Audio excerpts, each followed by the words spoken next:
Assalamu alaikum students. I hope you all are fine and safe. In the previous lecture, we have studied about Shahabuddin Muhammad Ghori, the slave dynasty, in which we studied about Qutbuddin Aibak, Razia Begum and many rulers who rule in slave dynasty. We also studied the Khilji dynasty. So today we continue the same chapter, the arrival of Muslims in South Asia. So let's start the reading. Open the book page number 7. The Tughlaq dynasty. The era of Tughlaq dynasty began with when Ghazi Tughlaq, the governor of northwestern provinces, killed Khusro Khan in 1320 and took the throne. He met an accidental death after 5 years and was succeeded by his son Muhammad bin Tughlaq. During his reign, the territory of the Delhi Sultanate reached its farthest limits. It stretched from Sindh in the west to Assam in the east, Peshawar in the north to Madurai in the south. Territory means land or area. Muhammad bin Tughlaq tried several ideas to improve the administrative and military condition. However, he failed in most of his efforts and he had to face revolts. Revolts means take violent action against an established government. For example, he shifted the capital from Delhi to Dewargi for a short time. This did not work and it was shifted back to Delhi. He imposed taxes on farmers despite there was no rain for a year. Imposed means force. These factors resulted in revolts and weakened Muhammad bin Tughlaq. He died in 1351 due to illness while still suppressing uprisings.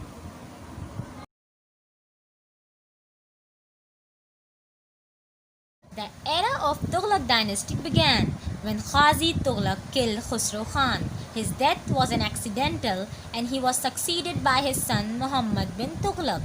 Now, in the rule of Muhammad bin Tughlaq, he took the Delhi Sultanate to the most advanced point. He tried to improve administrative and military conditions, but he failed and had to face violent actions. He shifted the capital from Delhi to Devagri, but this does not work. He forced farmers because there was no rain for a year. Due to all these factors, he became weak and died due to illness. After his death, Firoz Tughlaq became the king. He did not add much to the territories of the Sultanate but introduced reforms. Reforms means make changes in order to improve it. For improvement in the field of irrigation like his father. He also introduced reforms in treasury and the currency system. He constructed buildings with admirable Muslim architecture. The last Tughlaq ruler was Mahmud, who ruled from 1395 to 1413. The Tughlaq dynasty was destabilized due to the Mongol attacks. Finally, the Mongol conqueror Temur attacked it and captured Delhi, and the king had to flee. Flee means run away from a place or situation of danger. Temur plundered means steal, city and killed thousands of people.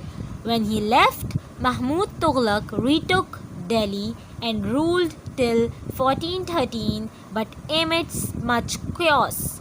Amid means in the middle of. Chaos means confusion.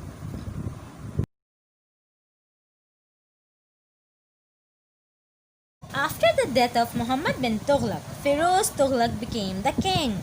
He made changes to improve the irrigation and currency system. He also constructed buildings. The last ruler of Tughlaq dynasty was Mahmud Tughlaq. He retook Delhi when Mongols left after killing thousands of people. But Mahmud Tughlaq ruled till 1413 and ran away due to some confusion. The Sayyid dynasty. The weakened Tughlaq rule was challenged by the rulers of the provinces who started declaring independence. Khizr Khan founded the Sayyid dynasty. He suppressed means to put an end, the revolts by the provinces and ruled from about 1414 to 1450. Muhammad bin Farid was the last ruler of the Sayyid dynasty. The empire of the Sayyid dynasty ended after his death in 1451. Sayyid dynasty left disorder, chaos, and revolt in its wake.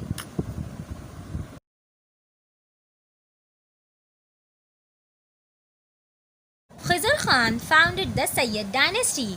He put an end in all violent actions against provinces and ruled. Muhammad bin Farid was the last ruler of Sayyid dynasty. After his death, Sayyid dynasty ended and left all the disorders. The Lodi dynasty.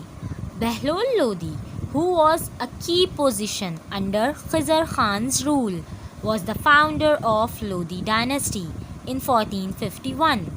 After his death, his son Sikandar Lodi proved himself a talented ruler. He brought back lost status to the Sultanate. He tried to improve the affairs of the kingdom by having friendly relations with the neighboring states. He encouraged education and trade. His ability and military skills helped him to gain support of the nobles. He brought the regions of Gwalior and Bihar under his dominion.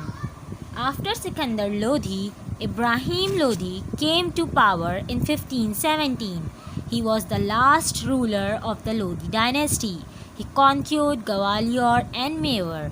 The relations with the nobles of the neighboring Afghanistan region soured. Its means became difficult. They invited Babur, the ruler of Kabul, to India. Babur, with an army of 10,000, defeated Ibrahim Lodi's army of 100,000 in the Battle of Panipat in 1526. Ibrahim Lodi was killed in the battle. This was the end of the Lodi dynasty and the beginning of the great Mughals. Behlol Lodi was the founder of Lodi dynasty, but he ruled under Khizr Khan. After his death, his son Sikandar Lodi proved himself a talented ruler. He tried to improve the affairs and brought back the status of Sultanate by having friendly relations with neighboring countries. He encouraged education and trade. Due to his abilities, he gained support of the nobles. The region of Gwalior and Bihar under his control. After Sikandar Lodi, Ibrahim Lodi came to power. He was the last ruler of Lodi dynasty. The relation having become difficult with the nobles of the neighboring Afghanistan. So, Ibrahim Lodi invited Babur, who was the ruler of Kabul, to India. Babur came with an army of 10,000 and defeated Ibrahim Lodi's army of 100,000 in the Battle of Panipat. Ibrahim Lodi was killed in the battle, and this was the end of Lodi dynasty and the beginning of the great Mughals. Okay students, we have completed the reading and explanation of this chapter, the arrival of Muslims in South Asia, in which we studies many different dynasties and the names of rulers who ruled in different dynasties. Now it's time to complete our written work of the chapter, the arrival of Muslims in South Asia. Now open your activity book, page number 2. Exercise A, fill in the blanks. Read the chapter thoroughly and now fill these all blanks 1 till 16. Okay? Now exercise B. In the previous lecture, we have done these 3 dynasties. The Ghaznavi dynasty, the Slave dynasty and the Khilji dynasty. Now in this lecture, we do the Tughlaq dynasty, the Sayyid dynasty, the Lodi dynasty. The Tughlaq dynasty, you have write down the name of ruler who rule in Tughlaq dynasty. Similarly, the Sayyid dynasty, the Lodi dynasty. Okay, students, you have to do these 3 dynasties. Now, next page. Page number 4. In the previous lecture, similarly, exercise C, you have done question 1, 2 and 3. Now you have to do the question number 4. Who was Babur and what do you know about the Battle of Panipat? Do this question number 4 in your activity book. Okay students, now we have completed the written work of this chapter, also reading plus explanation. All the work of this chapter is completed now. Okay, now inshallah on Monday we will start our next chapter of second monthly.